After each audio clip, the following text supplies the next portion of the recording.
Did Bruno Mars really change his name to hide his ethnicity?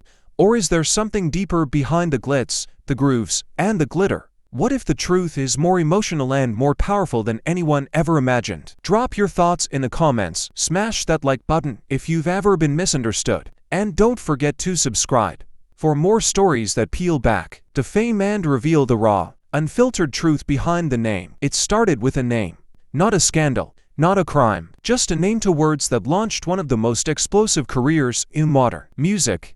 Bruno Mars. But what if that name has been misunderstood all along? What if, behind the catchy beats and diamond-studded stages, there was a quiet war raging over identity, race, and belonging? And what if the man himself never meant to hide anything, but instead had to fight just to be seen as everything he truly is? In 2017, Bruno Mars, born Peter Gene Hernandez, spoke out against claims that he had changed his name to erase his Puerto Rican heritage.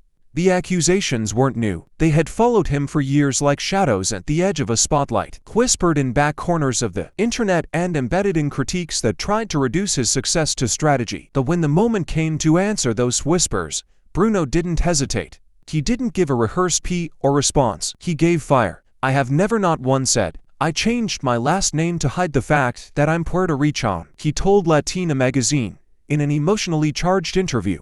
"Why would I say that? Who's that stupid? And why would someone even say that?" There was no filter, no polish, just raw truth, dripping with frustration and pride. "That's incredibly insulting to me, to my family. That's nonsense. My last name is Hernandez. My father's name is Pedrito Hernandez. And he's a proud Puerto Rican pimp. Nobody's denying that." It was a stunning moment, not just because of the bold language, but because of the emotion behind it. Bruno wasn't defending a name, he was defending a life, a father, a culture, a truth. And the story didn't start in a studio. It started in a house full of music and chaos in Hawaii, where a little boy with big dreams was nicknamed Bruno at just 2 years old.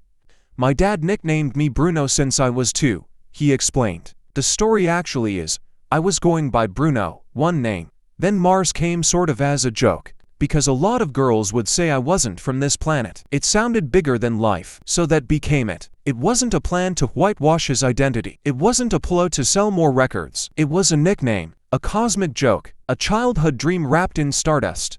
But somewhere along the way, the joke got twisted. People began to question him, challenge him, suggest that Mars was a mask, that Hernandez had been discarded, that the boy from Hawaii had sold out his bloodline for a Grammy, and Bruno had had enough. He looked at the world that tried to box him in and said, "No, I see people who don't know who I am, and it's so weird that it makes them angry." That one sentence said more than 1,000 interviews. There's something profoundly unsettling about watching someone succeed outside the boundaries of race, genre, or language. Bruno Mars didn't fit neatly into any category. He was too Filipino to be one thing, too Puerto Rican to be another, too funky, too soulful, too smooth, too everything. And instead of celebrating that, the world tried to tame it. But Bruno refused to be tamed. He looked directly at the people who accused him of hiding his identity and threw the question right back at them. "How are you going to tell me that the songs I write are only for Puerto Rican people, or only for white people, or only for Asian people? How are you going to say that to me?" His voice wasn't just defensive, it was protective. Protective of music, of art, of the right to express emotion without checking a racial box. "My music is for anyone who wants to listen," he said. And it is. From the Motown echoes of Treasure to the James Brown swagger of 2-4-K Magic, Bruno Mars has always worn his influences on his sleeve. He doesn't imitate, he recreates. He doesn't steal, he honors. But because he does it so well, so flawlessly, it triggers something in people who want to keep music and identity in rigid little compartments. But Bruno Mars is the compartment. He is the melting pot. He is the genre fusion. He is the contradiction that makes perfect sense. He grew up in a household where Elvis played on one speaker, doo-wop played on another, and traditional Puerto Rican rhythms lived in the walls. He's the son of a Puerto Rican showman and a Filipina hula dancer. He's the product of so many worlds that his existence alone challenges the idea of who gets to be authentic. And that scares people, because when someone can shift between cultures without losing themselves, when they can thrive in that in-between space, they can't be controlled. And Bruno Mars is uncontrollable. Not in the tabloid way, but in the artistic way. the soulful way, the way that makes labels and critics nervous. He's not Latin enough, not black enough, not white enough, not pop enough, not underground enough. But what he is real, so real that he felt the need to stand in front of the world and say, "I am not hiding, I never was." That moment in 2017 wasn't just about shutting down a rumor. It was about reclaiming the narrative. It was about saying, "You don't get to define me." And that message still echoes today, because Bruno Mars doesn't belong to one culture. He belongs to all of us. To anyone who's ever danced in a bedroom, cried to a slow jam, or smiled at a memory a song brought back, he's the proof that music has no borders. And if that makes some people uncomfortable, maybe it should, because the problem was never the name Mars. The problem was that people couldn't see the whole universe inside it. Bruno Mars is Peter Gene Hernandez. Always has been, always will be. The beau from Hawaii, the kid with the Elvis moves, the man with the falsetto that melts time, the artist who turned a nickname into a legend. He didn't hide his roots. He amplified them, and if you listen closely, really listen, you'll hear it all. The soul of Puerto Rico, the spirit of Manila, the grind of America, the rhythm of the world. So next time someone says Bruno Mars changed his name to escape who he is, ask them one thing: have you actually heard his music? Because if you had, you'd know he never left anything behind. He just brought all of it with him, and he's still bringing it. One song, one stage, one unforgettable note at a time. So don't let the headlines fool you. Don't let the surface distract you. Don't let the name Mars confuse you. The truth is in the sound. And the sound, it's everything. But maybe this was never just about music. Maybe it was about what people see when they look at someone like Bruno Mars. Or rather what they refuse to see, because it's easy to embrace his talent. It's easy to dance to the beats, belt out the choruses, and put his face on billboards. But what's not so easy? Accepting that a man with such multicultural roots can redefine what American success looks and sounds like without asking for permission, and without following anyone's rules. Bruno Mars is not the first artist to adopt a stage name. From Lady Gaga to The Weeknd, countless stars have reshaped their identities in the public eye, but few have been interrogated the way Bruno has. Because behind the question why Mars is a darker subtext. What are you trying to run from? And the answer, for Bruno, is heartbreakingly clear. Nothing. He isn't running from his heritage. He's running with it, carrying it into every beat, every lyric, every memory. He turns it into melody. But the world, so desperate to define him, keeps missing the point. This isn't just about ethnicity. It's about ownership, identity, power, who gets to tell their story, and who gets told to stick to the box. And Bruno Mars has always shattered the box. He grew up as an Elvis impersonator before he could even tie his shoes. At 4, he was performing in his family's band, The Love Notes. By high school, he was producing tracks, grinding through small gigs, sleeping on friends' couches. Nothing about his journey was typical. Nothing came easy. And yet, people still look at his name and question his authenticity. Why? Because some people would rather tear down what they don't understand than admit that greatness can come from everywhere, especially places the industry often overlooks. Hawaii, Puerto Rico, the Philippines, the multicultural backbone of the world, often ignore, suddenly becomes inconvenient when it produces someone too charismatic, too genius, too uncontrollable.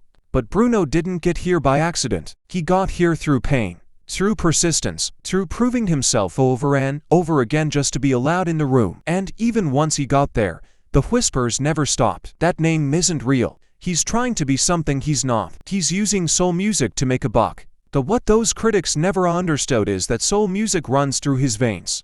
It's not an aesthetic, it's his truth. He wasn't mimicking James Brown. He was channeling him. He wasn't copying Prince. He was honoring the purple blueprint that shaped his artistry. This is the language Bruno Mars speaks: emotion, rhythm, legacy. And it didn't come from a marketing team. It came from the DNA of a boy who watched his father dance on stage in a rhinestone suit, who listened to his mother sing lullabies with a broken heart, who learned that music wasn't something you do, it's something you are. So when someone says he changed his name to hide who he is, they're not just insulting the artist, they're insulting the child. The kid who stayed up late watching VHS tapes of Sammy Davis Jr., the kid who studied drum fills like they were holy scripture, the kid who knew, even at age 7, that one day he'd bring the world into his sound. And he did. But the world wasn't ready. They wanted the grooves. They didn't want the grief. They wanted the flash. They didn't want the fire, but you can't separate the two, because Bruno Mars was forged in contradiction. He's the fusion of cultures, the child of immigrants, the heir of soul legends and family survival stories. His mother, Bernadette, passed away in 2013 and Bruno's heart shattered. She was his anchor, his strength, the person who told him his voice was a gift. And when he sang "When I Was Your Man," the pain wasn't fiction. It was real, raw, bleeding. That pain came from her. And no stage name could ever erase that. But people still ask, why not just stay Hernandez? Why not wave your Puerto Rican flag in every music video? Because Bruno Mars isn't a billboard. He's a bridge. He doesn't scream his identity. He embodies it. It's in the syncopation, the phrasing, the swagger, the resilience. You can't reduce him to one race, one genre, one flag. He's a symphony of all of them. And when he steps on stage, he doesn't carry just a mic, he carries his people. So when you question his name, you question all of that. You question every child growing up in between cultures, every dreamer with a last name people can't pronounce, every artist who dares to be more than what the world expects. And Bruno Mars has always dared. He dared to bring funk back. He dared to wear silk suits in a world of auto-tune. He dared to smile, to dance, to feel in a music industry that rewards detachment. He dared to be joyful while brown. And that, to some, is unforgivable. But he smiles anyway, because that smile, it's armor, it's defiance, it's survival. He knows the truth. He's always known. He never needed permission to be who he is. He just needed space. And now, the world is finally catching up. Young kids today grow up knowing Bruno Mars as the blueprint, the voice of proms, weddings, heartbreaks, and celebrations. The man who gave us Grenade, Versace on the floor, Locked Out of Heaven, and everything in between. They don't care what his name is. They just know he moves them. And maybe that's the point. Maybe the name Mars isn't a disguise. Maybe it's an invitation to a world where identity isn't a prison, where you don't have to pick one part of yourself to honor, where you can be everything loudly, proudly, without apology. Peter Gene Hernandez walked into the spotlight as Bruno Mars, not because he was running, but because he was ready. Ready to show the world that authenticity doesn't always look the way you expect. Sometimes it wears a gold chain and sings like heartbreak wrapped in velvet. Sometimes it dances like your uncle at a wedding. Sometimes it breaks every rule you thought was sacred. But it always tells the truth. And Bruno Mars, he's been telling it from the start. So next time someone says he's hiding, you ask them this: why are you so afraid of someone who doesn't fit your box? Because Bruno never asked to be put in one. He was too busy building a stage that belonged to everyone. And from that stage, under the lights, with the whole world watching, he'll keep saying it note by note, beat by beat. I'm still Hernandez.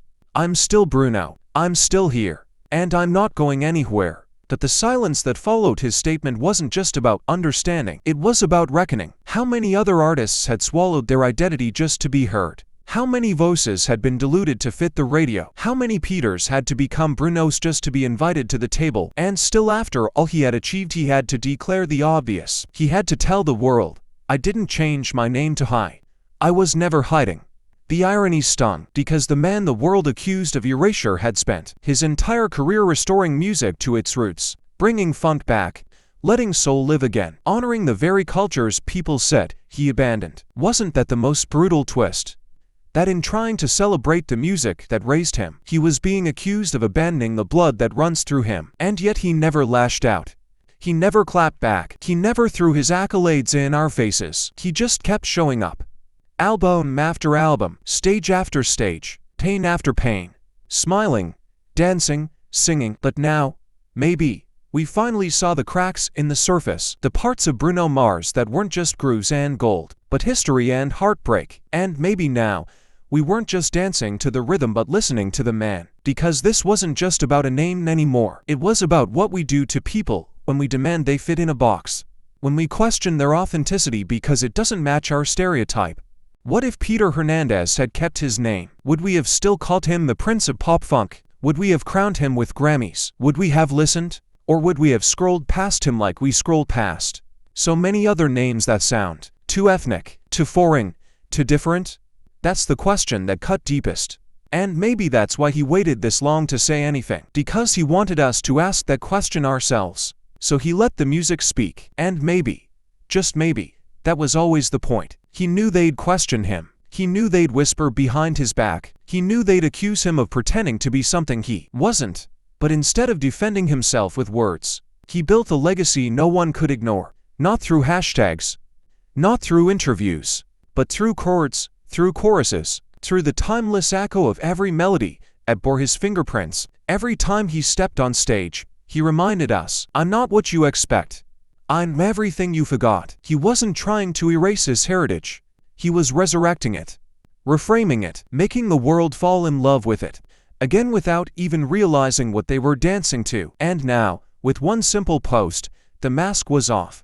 Not the mask he wore, but the one we projected onto him. Because we wanted Bruno Mars to be an idea, a vibe, a groove machine. But Peter Hernandez, he was a revolution. A quiet one, a graceful one, but a revolution nonetheless. And maybe that's why the backlash stung so deeply. Because when we accused him of betrayal, we weren't really talking about him. We were talking about ourselves.